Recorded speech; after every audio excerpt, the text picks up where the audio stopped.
Le roi de tous les rois. Les seigneurs des seigneurs. Gloire à ton nom. Merci notre Dieu. Merci Jésus. Amen. Amen. Nous pouvons prendre place. Nous tous qui sommes ici, nous voulons vraiment dire merci à notre Dieu. Un grand merci. Spécialement en ces jours, en ces dimanches. Non seulement pour le culte, ces instants qu'il nous donne pour passer, pour que nous puissions les passer dans sa présence. C'est parce que tout le monde, tous les médias ont écouté comment l'Europe, notamment la Belgique, l'Allemagne, l'Autriche même d'ailleurs, et la Hollande, ont été victimes des catastrophes terribles. Nous, même ici chez nous, nous avons eu jusqu'à 2 mètres d'eau dans notre cave. 2 mètres d'eau. Ça nous a pris plus de 2 jours pour qu'avec 2 pompes et des seaux, nous puissions vider l'eau qui était dans nos caves. Notre jardin était inondé. Il restait 2 marches pour que l'eau puisse submerger notre rez-de-chaussée. Mais imaginez-vous si Dieu n'était pas là. Par exemple, si Dieu avait permis que nous puissions être absents en ces instants. En voyage, par exemple, au travail ou ailleurs. Bien sûr qu'il y a des gens qui, eux, ont connu des catastrophes beaucoup plus difficiles parce qu'il y en a qui ont perdu la vie. Il y en a qui sont encore condamnés sous les décombres, notamment ici à Verviers, jusqu'en ce jour. Il y en a qui ont perdu des voitures. Nous-mêmes ici, nous n'avons pas ici chez nous d'eau chaude. Pourquoi? Parce que le chauffe-eau a été détruit. Nous avons perdu tout ce qui était, tous les biens qui étaient dans notre cave. Et il y en a qui ont perdu tout, des magasins, des commerces, et même la vie. Mais on peut dire une chose, que Dieu est bon. Amen. Hein? Parce que malgré cela, il nous a épargnés d'une catastrophe beaucoup plus dure. Je voudrais aussi, ici, saluer tous les bien-aimés avec lesquels nous sommes ici en présentiel. Je vous dis à vous tous ici, frère Aaron, bonjour. Frère Davigno, bonjour. Que vraiment Dieu vous fasse plaisir parce que je vois que peut-être la nuit a été longue, malgré cela on a tenu à célébrer notre Seigneur. Je veux aussi bénir Dieu pour ceux qui nous écoutent sur Zoom. De là où vous êtes, que Dieu vous fasse du bien. Parce que nous savons que ce n'est pas facile d'être concentré devant un écran. Pour suivre, louer Dieu d'abord, prier, le célébrer et surtout écouter le message. Que Dieu aussi soit béni pour tous ceux aussi qui auront la possibilité d'écouter notre message sur les réseaux sociaux, YouTube, WhatsApp, Facebook et consorts. Que Dieu vous fasse du bien. Dieu nous a donné comme titre. Et d'ailleurs, ça répond aussi même à tout ce qui arrive. Vous savez, toutes ces catastrophes qui sont en train d'arriver, c'est annoncé noir sur blanc. Nous sommes en train de vivre la fin du temps, mais nous sommes distraits. Il est écrit, Jésus l'a annoncé, notamment dans les évangiles, quand il était encore présent sur terre, que ça se passera comme au jour de Noé. Les gens vont être comme distraits. Les gens vont être comme en train d'assister à un film. Or, Jésus avait annoncé que lorsque nous allons commencer à tendre vers la fin du temps, il va y avoir beaucoup de catastrophes. On vit des tas de catastrophes. Des nouvelles maladies. Qui pouvait s'imaginer qu'avec le niveau atteint par la science, aujourd'hui, on pouvait souffrir pendant plus de 2 ans d'un minuscule virus. Combien de maladies nouvelles? Combien il y a des catastrophes? Nous devons être prêts pour que, parce qu'en live, nous sommes en train de vivre les signes annonciateurs. Parce qu'il avait dit que quand vous allez voir les guerres, ce n'est pas encore la fin, mais ça annonce que la fin est proche. C'est comme une alarme que le Seigneur a placée pour nous réveiller. Attention, parce qu'il dit, mieux vaut la fin d'une chose. Le Seigneur revient bientôt, il te trouvera comment? Il ne va pas tenir compte de ce que tu as fait jusqu'aujourd'hui. C'est la fin. Mieux vaut la fin d'une chose que son commencement. Il te prendra comment? Ici, ce n'est pas la fin, c'est l'annonce de la fin. Toutes ces guerres, partout. maladies nouvelles, toutes ces catastrophes. Nous devons maintenant être attentifs, nous chrétiens, à ce que Jésus nous avait annoncé. Nous avons donné comme thème à ce message de ce dimanche, comprendre et utiliser le principe des semailles et de la moisson. Comprendre, non seulement comprendre, il y a des tas de choses que nous avons comprises, hein, mais on ne les met pas en pratique. Beaucoup de gens ici ont compris beaucoup de versets bibliques. C'est bien, c'est un pas. Mais le pas pour arriver là où on veut, c'est comprendre et pratiquer, et vivre, et mettre en pratique. Et célébrer. La loi des semailles et de la moisson, c'est un principe extraordinaire. On peut le décliner de différentes manières. On peut dire par exemple la loi du travail et du salaire. Beaucoup de gens réclament à Dieu le salaire. Où est le travail? Où est le travail qui a été accompli? Nous attendons beaucoup de choses de la part de Dieu. Mais nous oublions que lorsque Dieu crée Adam et Ève, Dieu n'a pas donné à Adam et Ève des enfants. Il leur a donné la capacité, la force pour recevoir des enfants. Il dit, je vous bénis, soyez féconds. C'est Adam et Ève. Et d'ailleurs, même quand il a créé un jardin où il y avait tout, qu'est-ce qu'on dit? Il a dit à Adam, garde et cultive. Cultiver, c'est s'aimer. Amen. Hein? Si tu as un champ où tu n'as rien mis, tu n'auras rien. Et ça fait partie d'un principe important. Beaucoup, on attend de la part de Dieu. On dit que Dieu n'agit plus. Non, ça n'est pas vrai. Jésus-Christ, avant de remonter au Père, il a dit, j'ai tout accompli. Ce que nous pensons être que Dieu n'agit pas, c'est que nous ne vivons pas la manifestation de ce que Jésus a fait.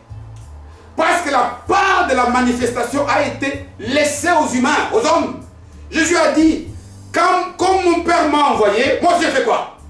Mais Jésus ne disait pas, mon Père vient faire. Non, il a agi. Et nous aussi, nous avons reçu le mandat du Seigneur pour maintenant agir en son nom. Qu'est-ce qu'on fait?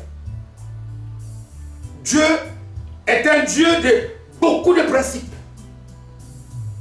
Dieu a établi beaucoup de principes. Et parmi ces principes,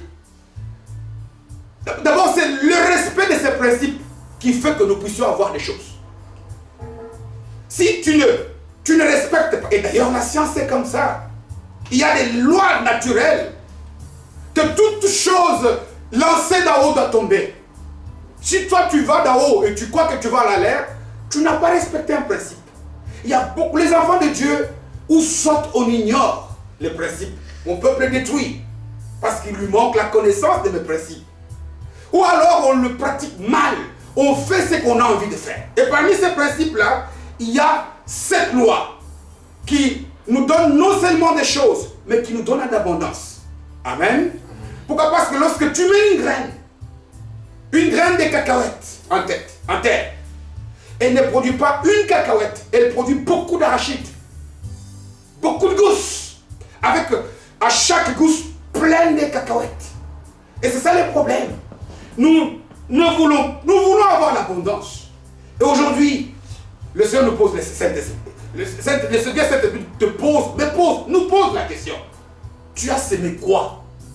Qu'est-ce que tu as planté? Il nous a dit, cultiver. Garder.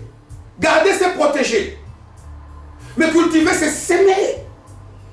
C'est remplir la terre. Ça, c'est à l'homme. Ça, c'est la part de l'homme. Soyez féconds. Remplissez la terre. C'est à nous. Multipliez-vous. C'est à nous. Assujettissez. C'est à nous, à moi et à toi, aux chrétiens, à l'église, d'assujettir. Au lieu d'appliquer des principes, d'agir, parfois on passe du temps. Et parmi tous les principes, parmi les lois, il y a cette loi, ce que nous allons voir ici, qui est une application pratique. Et ce que nous avons vu lors du message d'il y a 2 semaines. Que quand Dieu a établi des phases, des étapes, des saisons, la vie n'est pas une ligne continue plate. Non. Notre vie sur terre est cyclique, périodique. des étapes. Parmi ces étapes, il y en a même, on le verra plus tard. Lorsque tu as échappé à cette étape, elle ne revient pas. Je donne un exemple, par exemple. L'enfance. Si tu n'as pas su faire ce qu'un enfant doit faire, quand tu seras plus tard, l'enfance ne revient jamais. Amen. Amen. On le verra quand on cherchera à comprendre le principe de la maturité spirituelle. L'enfance physique, mais l'enfance spirituelle aussi existe. L'âge adulte spirituel ou l'âge des pères, on le verra. Ce sont des stades, des étapes. Nous avons vu que pour que Élisée puisse obtenir la double portion, il a fallu qu'il aille avec les étapes jusqu'au bout et qu'il puisse vaincre toutes les difficultés. Il y a des étapes qui ne reviennent pas, mais il y a des étapes comme celle qu'il avait fixée lors de la sortie du bateau de Noé. Quand il dit qu'il y aura toujours, je ne frapperai plus l'homme que j'ai créé. Je sais que son cœur est naturellement mauvais. L'homme est enclin naturellement à faire du mal. Mais à cet homme, parce que je suis amour, parce que je l'aime, qu'il sache qu'il y aura toujours dans sa vie des moments où il doit s'aimer pour manger. Il y aura toujours des moments où il aura le jour et la nuit, le froid et la chaleur, l'été et l'hiver. Il a fixé ces principes-là comme pour les saisons naturelles. Pour avoir des résultats probants, il faut connaître dans quelle saison je suis. Si c'est l'hiver et que toi tu n'as pas de chauffage, tu n'as pas de pylomètre, tu vas tomber malade. Amen. Amen. Si c'est la période pour préparer l'examen et tu ne fais rien, tu ne fais que jeûner, tu seras le dernier avec tes prières. Parce qu'il y a un temps pour prier, mais il y a un temps pour étudier, pour travailler, pour faire des choses. Dieu ne nous a pas créé des fainéants. Jésus dit, mon Père agit, moi j'ai fait quoi? J'agis encore. Et nous sommes comme Jésus. Comme ce que Jésus, le Père a fait avec le Christ, c'est ce que le Christ veut faire avec nous. Il nous a laissé comme témoin pour la perpétuation et la continuation de son œuvre.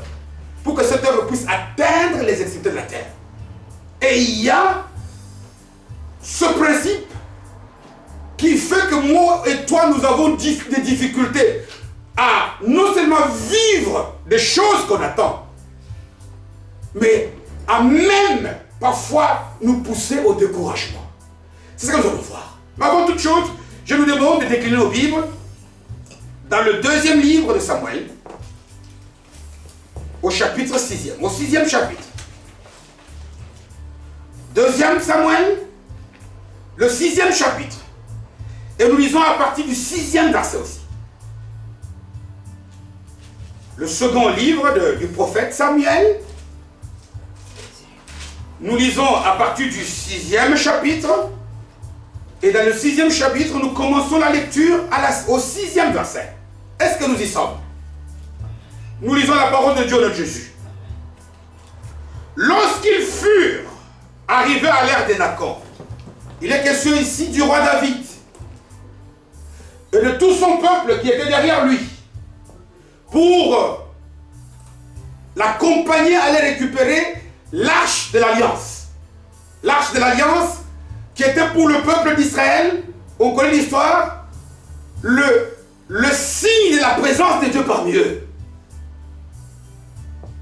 Et cette arche de l'Alliance était ailleurs. Et David qui aimait Dieu, et David qui connaissait l'importance d'avoir l'arche. Si nous lisons les versets qui précèdent, il réunit les gens, ils partent, ils prennent l'arche, et ici ils sont sur le chemin du retour. Amen.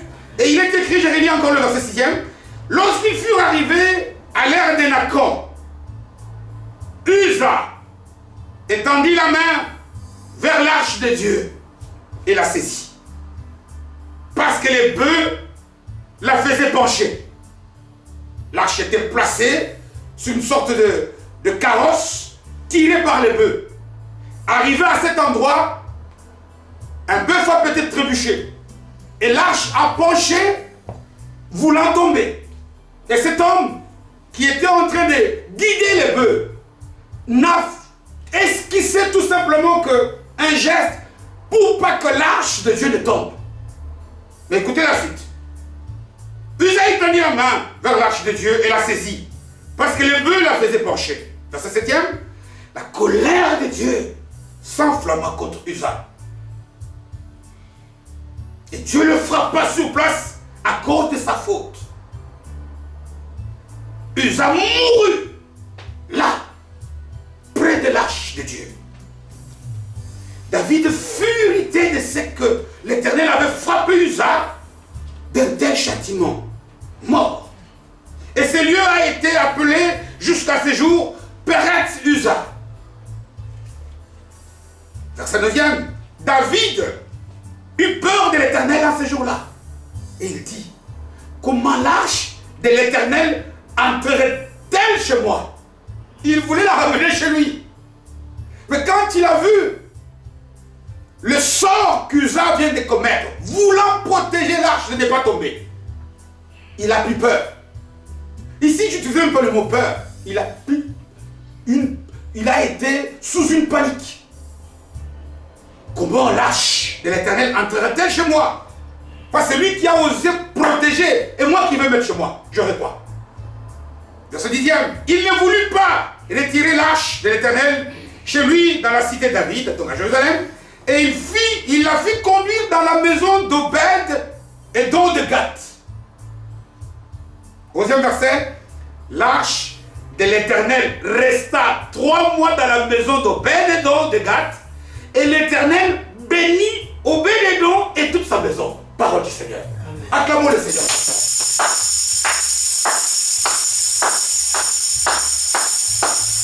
Amen. Amen. Il y a ici, vraiment je nous prie, c'est parfois difficile en une demi-heure, et par la parole humaine comme ça, de dégager toute la profondeur et toute la puissance de la révélation que Dieu peut nous donner en méditant sincèrement et sérieusement un tel passage. Ici, il y a la révélation pour que moi et toi, si nous saisissons ce message parfaitement, je dis bien, non seulement on va avoir des choses, mais on va les avoir en abondance. Et ici, on peut dégager plusieurs messages de ce passage. On peut par exemple focaliser sur David, le roi, qui comprend que les choses de Dieu, quelque chose de sacré, ne peut pas être dans les mains des païens. Je veux, moi, quitter, aller devant en tant que roi pour chercher à mettre cette chose en sécurité. Combien de fois parfois, lorsque nous voyons la salle de l'église qui est salie, où on organise par exemple des manifestations païennes, et puis tu vois quelqu'un qui veut boire de l'alcool, combien de fois parfois tu dis non, je dois protéger. On peut focaliser sur David, son geste, l'interpréter de beaucoup de manières, même sur la peur que peut dégager la colère de Dieu en une personne. On peut aussi ici focaliser le message sur Usa pour nous poser la question, mais qu'a-t-il fait cet homme? Amen, hein? Il y a l'arche placée sur ce char qui est tiré et il y a un bœuf qui trébuche. Je veux protéger. Bien aimé, vous savez, les choses de Dieu, non seulement il faut le faire, mais il faut le faire comme Dieu veut qu'on le fasse. Amen, hein? Amen. Combien on peut vouloir prier, mais est-ce qu'on prie comme Dieu veut qu'on prie? On peut vouloir faire du bien.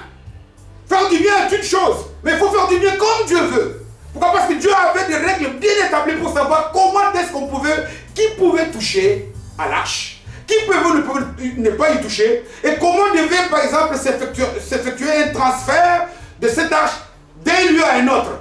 L'intention bonne d'une personne ne suffit pas devant Dieu.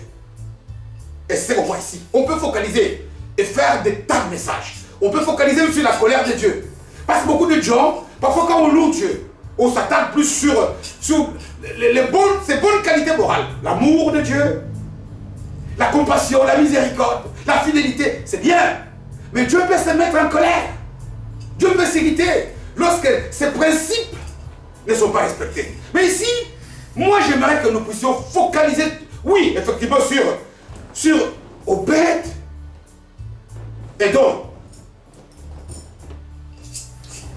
David prend une bonne idée, le temps passe trop vite.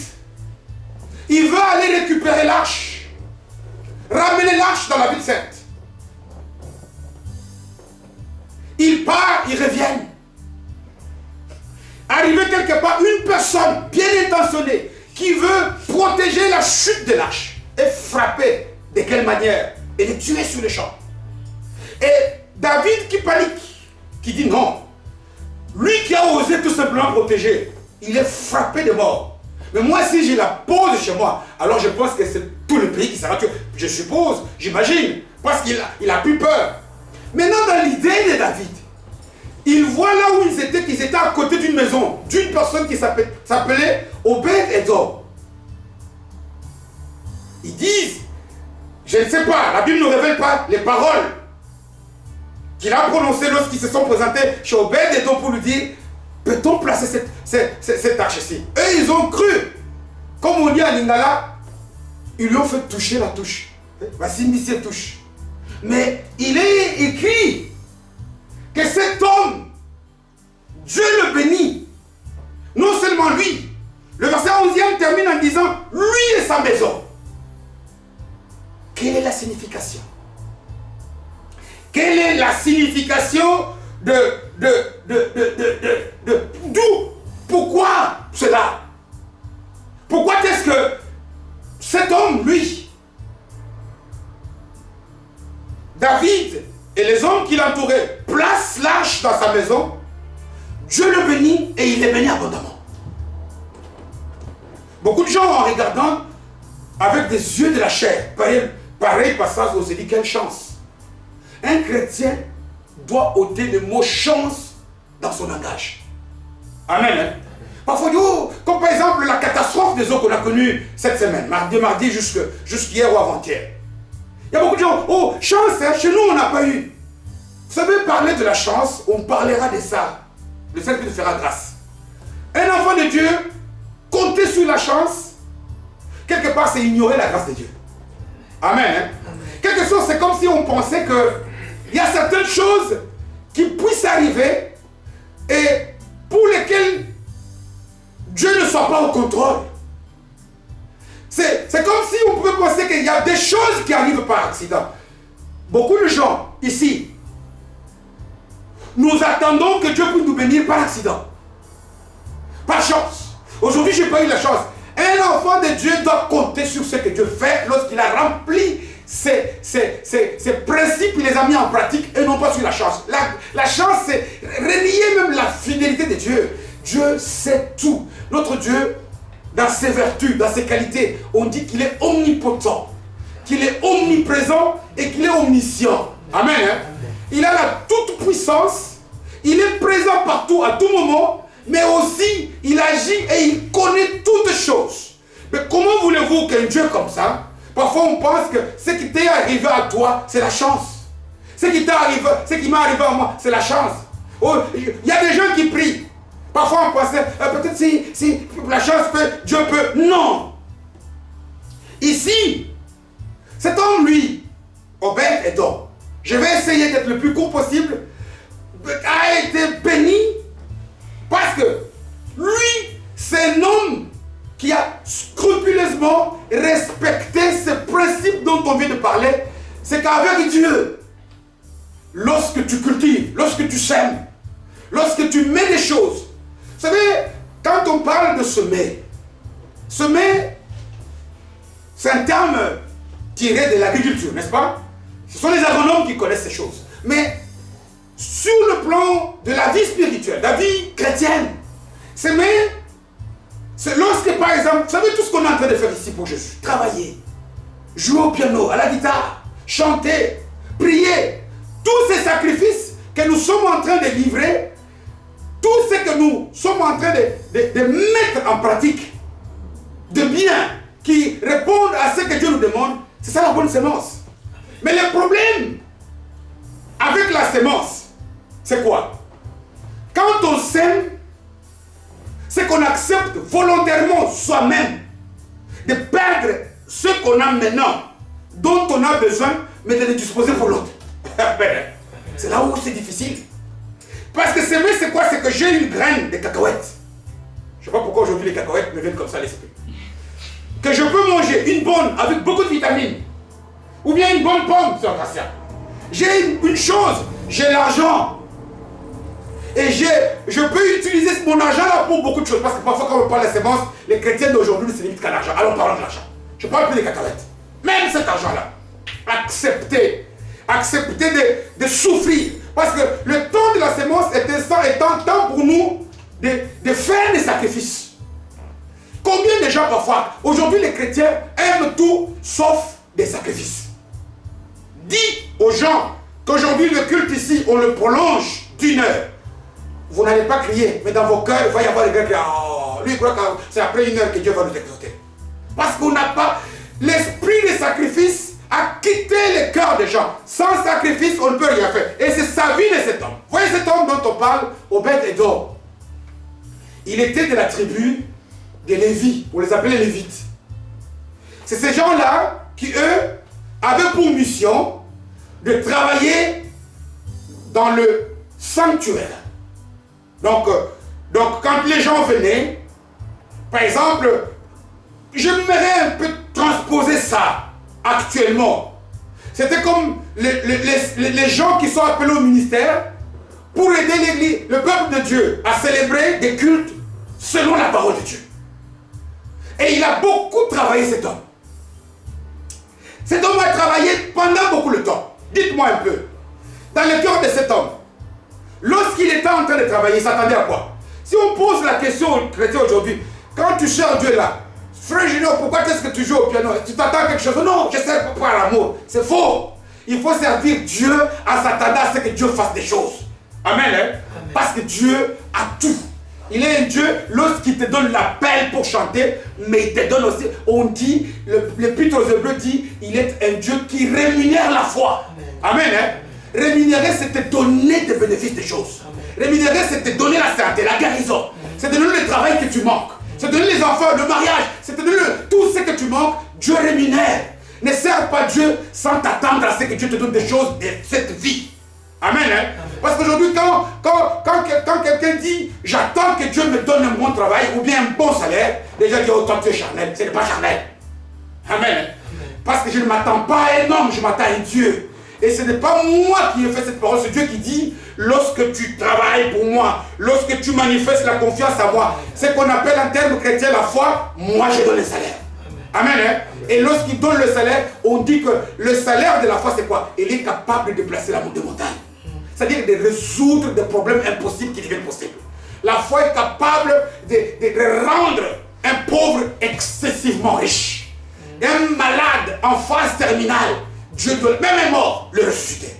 Et il faut servir Dieu en s'attendant. Et imaginez-vous, il s'était écoulé plus de 20 ans sans que cet homme qui avait servi Dieu avec passion, avec zèle, qui avait fait autant de sacrifices, ne puisse rien voir. Mais ce jour-là était ce jour.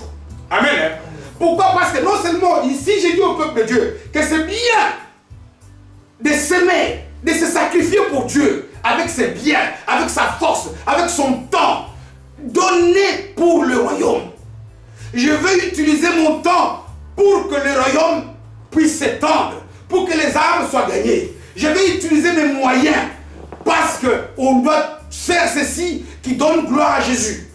Lorsqu'on s'y attend, mais on ne doit pas aussi ignorer une chose que l'apôtre Paul, non, le prophète Daniel nous révèle dans le livre de Daniel, 2e chapitre, verset 21e. Qu'est-ce qu'on dit? Notre Dieu est maître de quoi? Des temps et des circonstances. Amen. Hein? Amen. Nous, on sert Dieu, mais on lui donne des délais. Et nous ignorons que c'est aussi un principe de comprendre. C'est lui qui dit que l'univers commence tel jour. Qui a inscrit que ces catastrophes s'arrêtent? C'est Dieu. Nous devons nous attendre à Dieu, oui. Mais c'est lui qui fixe la date. Quand on dit mettre des temps, c'est quoi? C'est lui qui marque la date, n'est-ce pas? Et des circonstances. C'est lui aussi qui détermine comment cela va arriver. Dieu peut utiliser des méthodes infinies pour cet homme.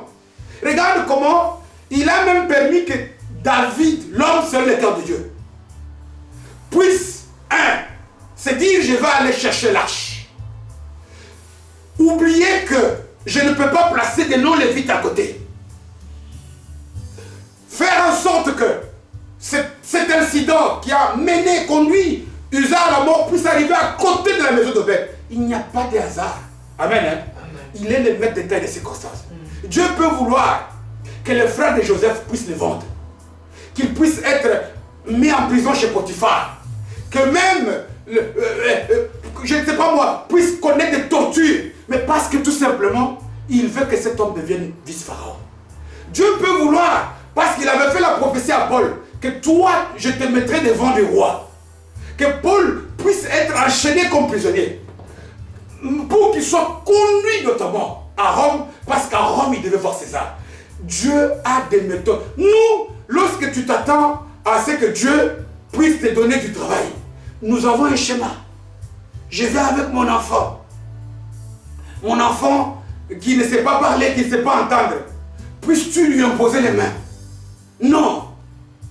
Dieu veut que tu fasses des choses, des bonnes choses. Mais secondo, Dieu veut que tu puisses le faire en le laissant la liberté de choisir quand il va agir en ta faveur. Et puis, comment il va le faire? C'est ce qui est arrivé à cet homme. Il avait servi longtemps. Il avait servi très longtemps. Il a attendu. Il pouvait même se décourager. Mais il ne s'est pas découragé. Parce qu'il sait que lorsque Dieu promet quelque chose, il est fidèle. Amen. Amen, hein? Amen. C'est lui qui a fait la promesse, il est comment? Il est fidèle. Laissons à notre Dieu le temps. Laissons-le le temps d'agir. Pourquoi? Parce qu'on dit qu'il agit en son temps. Le temps que Dieu choisit pour toi et pour moi, pour la chose, c'est toujours le temps le meilleur. Imaginez-vous, si tu prends un fruit qui n'est pas au temps de Dieu, mais il n'est pas mûr. Nous les humains, nous sommes toujours dans des comparaisons. Mais pourquoi un tel a eu lui avant, pas moi? Non. Non. J'ai déjà eu à donner pas mal d'exemples par rapport même à ma propre vie. Notamment par rapport à cette question de séjour. Parmi les miens, je compte parmi ceux qui ont été les tout derniers à recevoir un séjour dans ce pays. Mais je ne pense pas que parmi les miens, il y a quelqu'un qui a profité du séjour comme nous. Pourquoi? Parce que Dieu agit au temps le meilleur. Et il te donne ce qu'il faut. Attendons-nous à Dieu. S'aimons, acceptons les sacrifices. Les gens, les Africains n'aiment pas les mathématiques. Sauf par rapport à Dieu. Là, tout le monde. Mais si j'ai fait Dieu, j'ai fait ça, tu ne vois pas que je vais perdre ceci, je vais perdre cela. On devient des grands mathématiciens que lorsqu'on doit agir dans l'œuvre de Dieu. Si je fais ça, je vais avoir comment? Laissez, comme le père de Jean le Baptisteur, qui lui, il n'a pas d'enfant. Il est vieux, mais il sait qu'il agira. Et il a été surpris par l'ange au lieu où il devait être, pendant qu'il était en train d'offrir. Imaginez-vous cet homme qui était... Il n'a pas pensé, mais à cet âge, on encore des enfants comment? Il n'a pas pensé qu'Élisabeth, son épouse, était déjà vieille. Non. Dieu est au-delà de la science. Oui, la science est là, mais là en dessous, il y a une hiérarchie des principes divins, et une hiérarchie des principes spirituels. Les principes spirituels sont supérieurs. Quand Dieu dit un mot, l'inexistant devient existant. L'impossible devient possible. Amen. Nous devons laisser libre cours, le louer comme si la chose était déjà là. Parce qu'elle est là, mais elle ne s'est pas encore manifestée. Amen. Hein? Des gens qui ont pu avoir, comme cet homme Obed, parce que Obed, d'ailleurs, je ne l'ai pas dit, Obed, Edom, c'est-à-dire serviteur d'Edom. C'est quelqu'un qui savait, qui s'attendait, mais qui savait que Dieu agira. Mais le date et la manière, c'est lui. Comme il a attendu fidèlement, regarde comment Dieu lui a donné. Mais quand Dieu lui a donné, mais il lui a donné aussi en abondance. Acceptons parfois de nous débarrasser de certaines choses.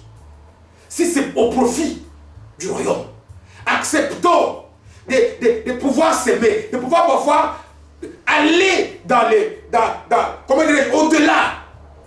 Dieu ne laisse jamais. D'ailleurs, pour terminer, parce que comme je vois que le temps avance, le troisième qui va conclure, parce que écoutez, je vais résumer, lorsque nous lisons, tournons nos Bibles dans le livre des Galates. Galates, chapitre 6e et verset 9e. C'est facile à retenir. Quand tu mets le 6e chapitre et que tu renverses, parce que Galates n'a que 6 chapitres, tu renverses les 6 à 9, il y a ici ce qui va nous aider à clôturer ces choses qui doivent être gravées dans la mémoire de tout chrétien. Non pas nous, nous autres qui sommes ici, non pas nous autres sur Zoom, non pas ceux-là qui vont suivre ces messages sur les réseaux sociaux, mais il faut le propager, parce qu'il est écrit ici, dans le 6e chapitre de l'épître de l'apôtre Paul aux Galates, 9e verset, il nous dit, ne nous lassons pas à faire quoi? À faire le bien. Parce que beaucoup ont déjà abandonné. Ils ont commencé à faire du bien, mais ils ont laissé. Élisée est allé jusqu'au bout. Dieu voit. Toi, tu n'as pas encore attendu comme Abraham. Tu n'as pas attendu comme... Comment expliquer que les gens étaient capables, lui pouvaient dire, mais non, oui, Abraham, ayant attendu longtemps. Parce que nous, de notre alliance, on lit l'épître aux Romains, où Dieu nous révèle que Abraham, la pensée d'Abraham, il savait que même si je livre Isaac, Dieu est capable de le ressusciter. Mais lui ne le savait pas. Ça, c'est nous qui le savons, parce que Abraham n'avait pas le livre des Romains. Mais c'est des gens qui savaient que quand Dieu dit sème Isaac, non seulement il remet Isaac, mais il me fait le père d'une multitude. Amen. Hein? Amen. Parce que les principes, les voies de Dieu ne sont pas comme les voies des hommes. Frère Junior, Ésaïe 55, les voies de Dieu, les méthodes de Dieu, la manière d'agir de Dieu, nous avons tendance à limiter Dieu.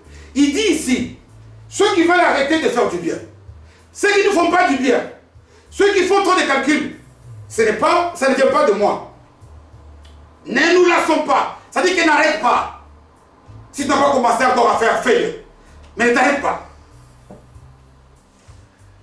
Ne le faisons pas, car nous ferons quoi?